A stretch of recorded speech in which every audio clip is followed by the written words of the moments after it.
Bismillahirrahmanirrahim. Assalamualaikum warahmatullahi wabarakatuh.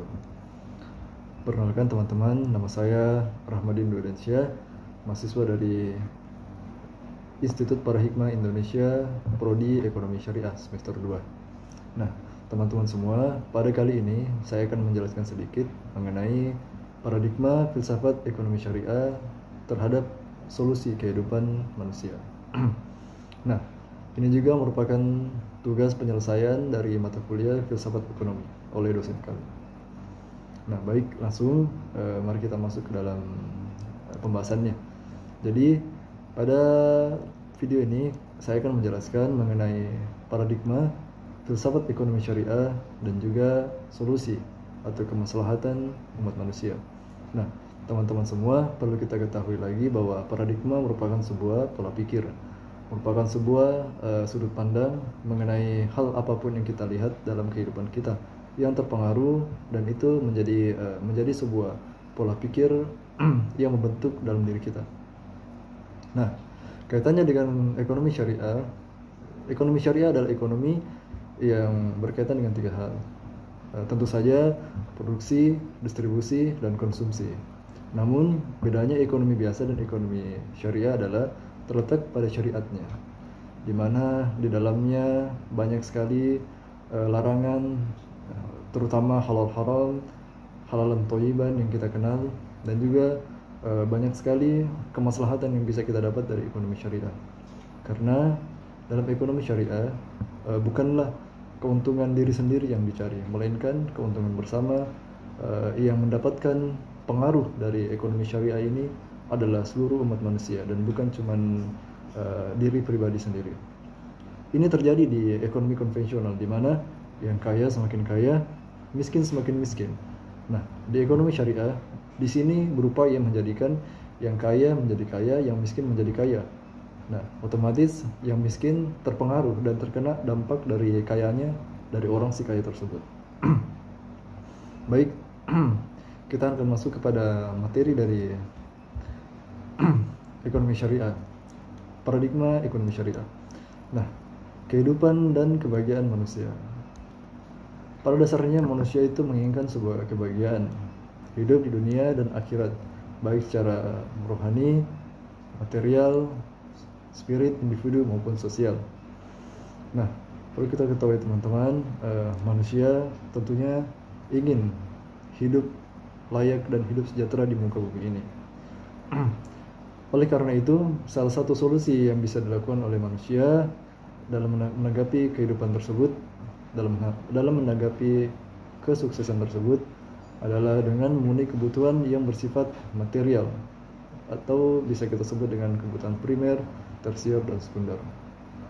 Nah, dalam hal ini banyak sekali manusia di muka bumi yang tidak paham bagaimana cara membedakan yang namanya kebutuhan primer, sekunder, tersier, dan keinginan. Dosen saya pernah berkata bahwa banyak manusia yang sulit membedakan mana kebutuhan dan keinginan. Jika engkau ingin terjadinya sebuah kemaslahatan, falah dalam kehidupanmu, engkau harus penuhi dulu kebutuhan primer, dilanjutkan oleh tersier dan sekunder. Dan kemudian jika yang tiga telah terpenuhi, engkau bisa melanjutkannya kepada keinginanmu. Contohnya traveling, jalan-jalan, dan lain-lain, bermain, mengumpul bersama, hangout. Nah, itu adalah keinginan. Tetapi tetap yang diutamakan adalah sebuah kebutuhan, yaitu primer, sekunder, tersier. Nah, inilah mengapa banyak manusia yang tidak paham bagaimana mendapatkan kemaslahatan hidup. Oleh karenanya, di sini paradigma filsafat ekonomi sangat berpengaruh terhadap ekonomi syariah. Ekonomi syariah yang memberikan solusi terhadap kehidupan manusia.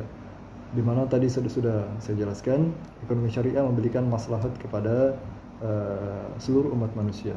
Bukan hanya satu pihak, tetapi semua pihak dapat merasakan kemaslahatan dari ekonomi syariah tersebut.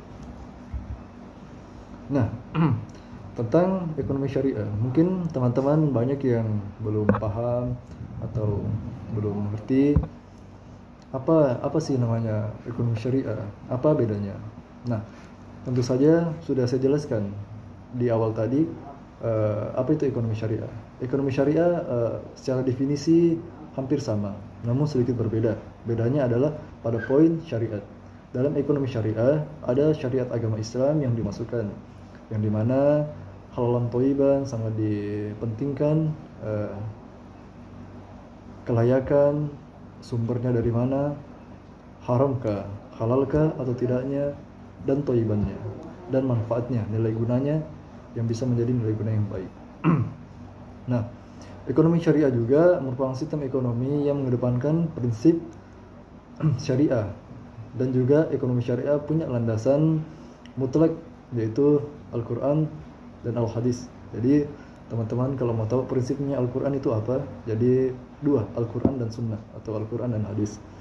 Nah, ekonomi syariah juga ini teman-teman bisa artikan sebagai ilmu yang membantu, ilmu yang menolong dalam mewujudkan kebahagiaan, kemaslahatan, dan keinginan teman-teman semua, saudara-saudara semua dalam berkehidupan yang baik di bumi ini. Seperti itu. Nah, ekonomi dalam Islam. Terdapat beberapa poin yang ada dalam ekonomi dalam Islam.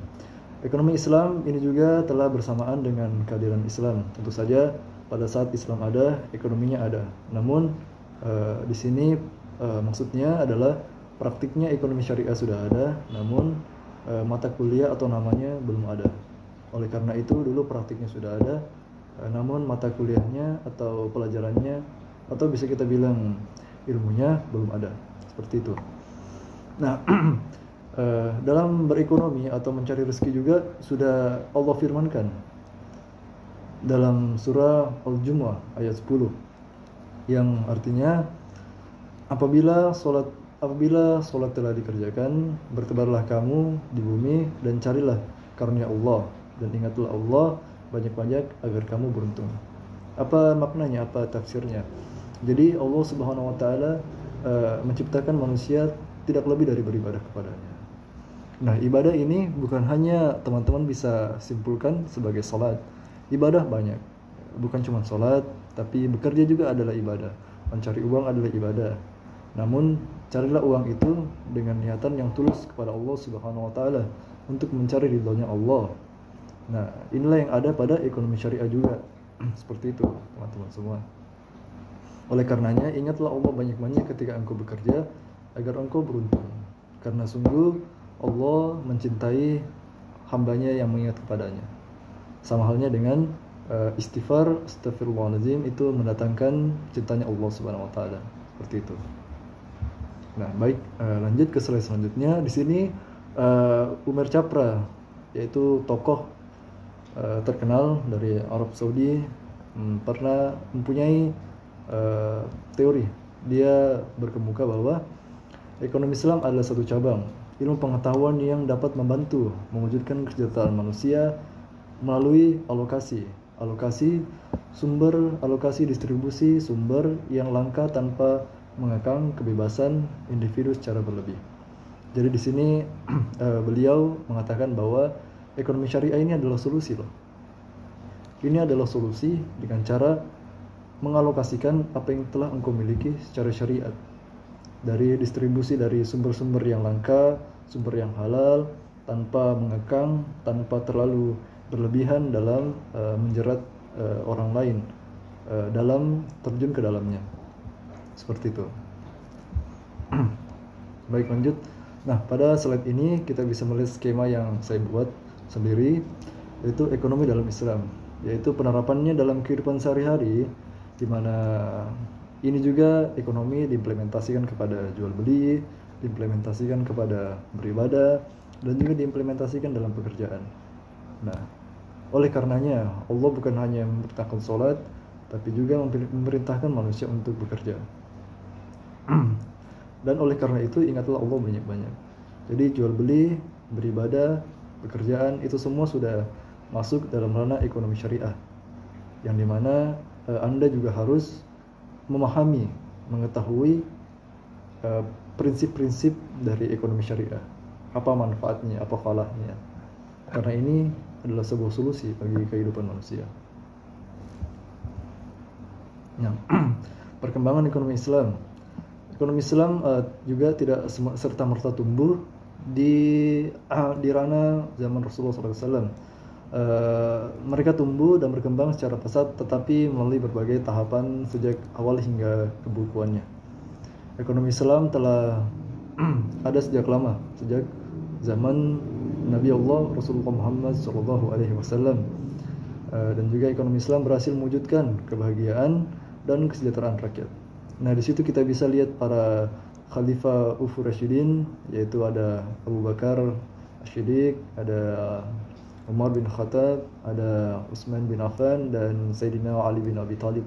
Mereka adalah Khulafa Ufur Rasyidin yang mengamalkan ekonomi syariah juga. Nah, perbedaan dasar ekonomi Islam dan ekonomi konvensional. Nah, ini teman-teman yang harus ketahui. Yang pertama, memiliki sumber mutlak, yaitu Al-Quran dan Al-Hadis. Dari simpel dalam Islam, sumbernya dua, yang dipegang hanya dua, yaitu Al-Quran dan Al-Hadis, yang dimana ini adalah sumber mutlak dari Allah Subhanahu wa Ta'ala. Dua, tujuan kehidupan. Nah, tujuan kehidupan dalam ekonomi Islam adalah membawa pada kehidupan dunia dan akhirat. Maksudnya, tafsirnya adalah bahwa kita hidup di dunia ini untuk kembali pada Allah.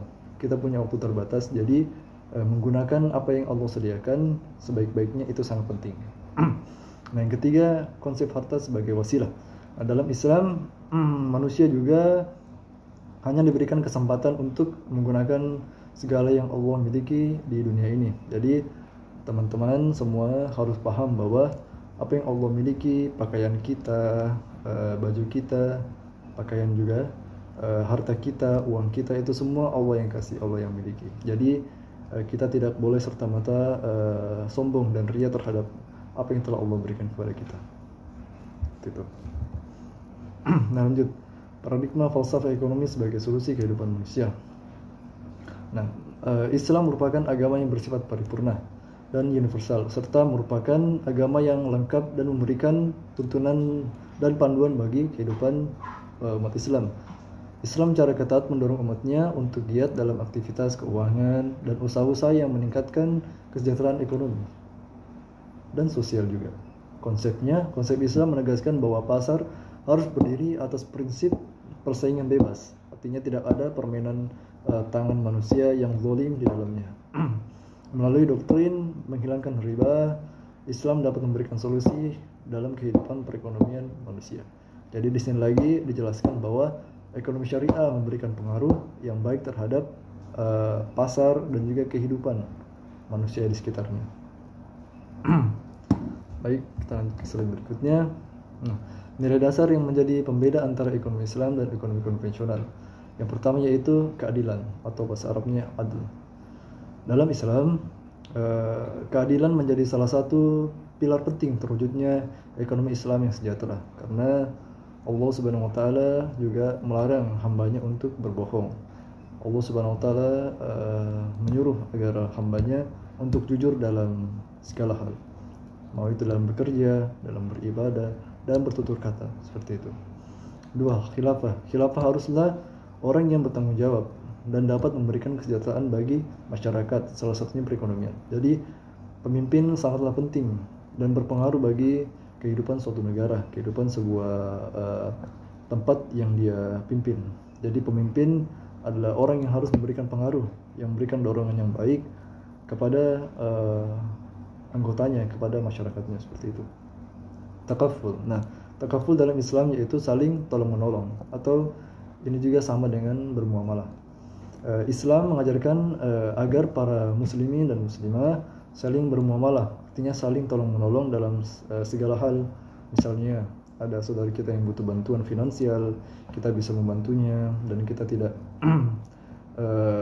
terlalu memikirkan uang yang telah kita berikan. Jika memang tidak dikembalikan, kita ikhlaskan. Tapi itu adalah sebuah kewajiban baginya untuk mengembalikan, karena itu adalah hutang. Jadi tolong-menolong sangat penting dalam Islam. Nah, sekian dan terima kasih atas perhatiannya. Mohon maaf bila penjelasan yang saya sampaikan terburu-buru dan terkesan tidak benar. Saya hanyalah sebuah mahasiswa yang masih dalam tahap proses belajar. Belajar sangat penting, karena itu saya belajar karena saya belum paham. Baik, sekian dari saya, kurang dan lebihnya mohon dimaafkan. Yang baik datangnya dari Allah Subhanahu wa taala dan yang buruk datangnya dari diri pribadi. Wassalamualaikum warahmatullahi wabarakatuh.